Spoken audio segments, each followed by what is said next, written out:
안녕하세요. 친절왕입니다. 저는 사회초년생부터 시작해서 원룸, 1.5룸, 투룸으로 이사하면서 부동산 거래만 8번 이상 했었는데요. 제가 현재 거주하는 집의 계약기간이 만료돼서 다른 지역으로 이동하려고 집을 알아보고 있는 과정에서 이런 정보는 여러분들도 알고 있으면 좋겠다라는 생각이 들어서 이번 영상에서는 여러분들이 살 집을 구할 때 미리 알고 있으면 좋은 정보들을 알려드리도록 하겠습니다.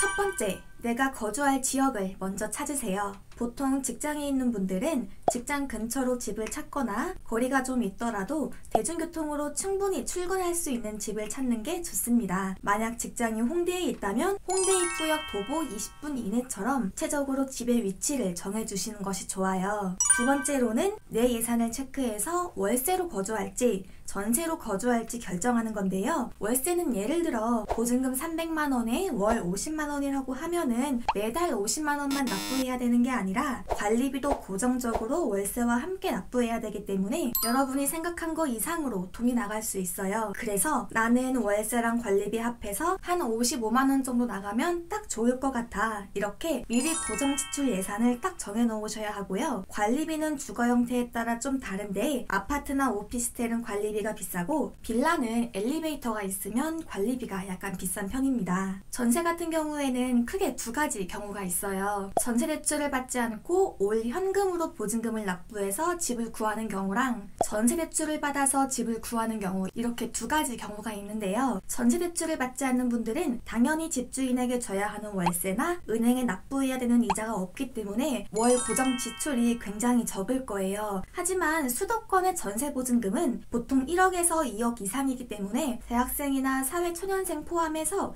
전세 대출을 받는 분들이 굉장히 많습니다. 여기에서 내 예산을 체크해서 전세 대출을 받을 건지 받지 않을 건지를 정해주셔야 됩니다. 자, 이렇게 난 전세 대출을 받을 거야 마음을 먹으셨다면 어떤 전세 대출을 받을 건지를 생각을 해주셔야 돼요. 직장이 있어서 소득 확인이 되는 분들이라면 당연히 가능한 전세 대출의 범위가 넓겠지만 소득이 없는 대학생이나 사회초년생 분들, 아직 직장이 없는 분들은 가능한 대출의 범위가 좁아서 여러분의 현 상황을 체크하고 그에 맞는 전세 대출을 선택하셔야 됩니다. 이렇게 전세 대출의 종류를 정했다면 매달 고정적으로 은행에 납부할 이자 금액을 정해주셔야 돼요. 만약 1억에 금리가 2%짜리 전세 대출을 받는다면 한 달에 약 17만원의 이자를 납부하면 되고 1억에 4%짜리 대출을 받는다면 한 달에 약 33만원의 이자를 납부해야 되기 때문에 여러분의 상황에 맞는 전세 대출의 종류를 찾고 금리를 체크 후 월 납부할 이자까지 체크를 해주세요. 참고로 전세 대출은 전세 보증금액 100%까지 나오지 않아요. 보통 80에서 90%까지 대출이 되는데 이 말은 즉 보증금 1억짜리 집의 대출을 받는다면 은행에서는 최대 8천에서 9천만원까지 대출이 가능하고 나머지 1천에서 2천만원은 여러분의 현금이 무조건 들어가야 한다라는 말이에요. 그렇다면 예산을 책정할 때는 월세인 경우는 현금으로 융통 가능한 보증금과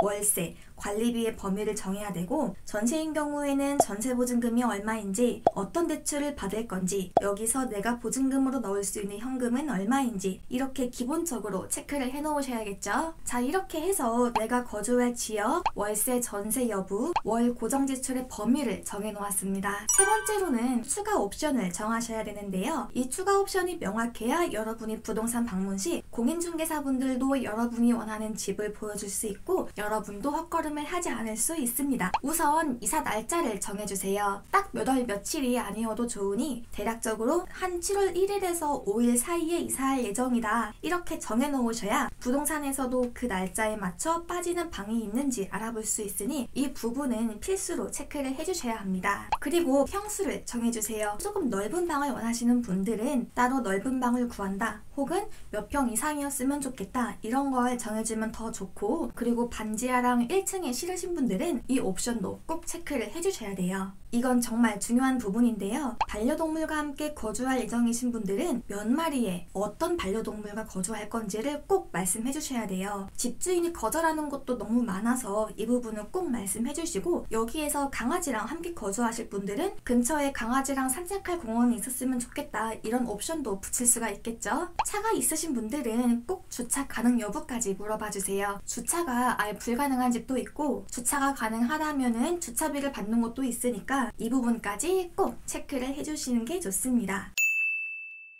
자, 이제까지 말한 내용 토대로 여러분들은 부동산에 연락하기 전에 이렇게 내용을 정리할 수 있습니다. 월세로 거주하실 분들은 나는 7월 1일에서 5일 사이에 이사 예정인데 홍대 입구역 도보 20분 이내에 보증금 500만원, 월세 관리비 합해서 월 50만원의 원룸으로 알아볼 거다. 기본적으로 풀옵션이었으면 좋겠고 반지하는 안 돼. 차가 없어서 주차는 필요 없어. 이렇게 미리 내용을 정리할 수 있고요. 전세로 거주하시는 분들은 나는 7월 1일에서 5일 사이에 이사 예정인데 홍대 입구역 도보 20분 이내에 전세 보증금 2억짜리 투룸 빌라를 알아볼 거야. 허그 안심 전세 대출을 1억 원 받을 예정이고 관리비는 5만 원 이하였으면 좋겠어. 강아지가 한 마리 있고 주차는 안 할 거고 반지 하나 1층은 안 돼. 자, 이렇게 내용을 정리할 수가 있겠죠. 자, 여러분 집을 알아보기 전에 최소한 이 정도는 미리 정리를 해 놓아야 집을 구할 때 여러분의 마음에 드는 집을 구할 수 있습니다. 다음 영상에서는 제가 이번에 집을 구하기 위해 어떤 경로를 이용했는지에 대해서 알려드리도록 하겠습니다. 도움이 되셨다면 구독과 좋아요, 알림 설정까지 부탁드리고요.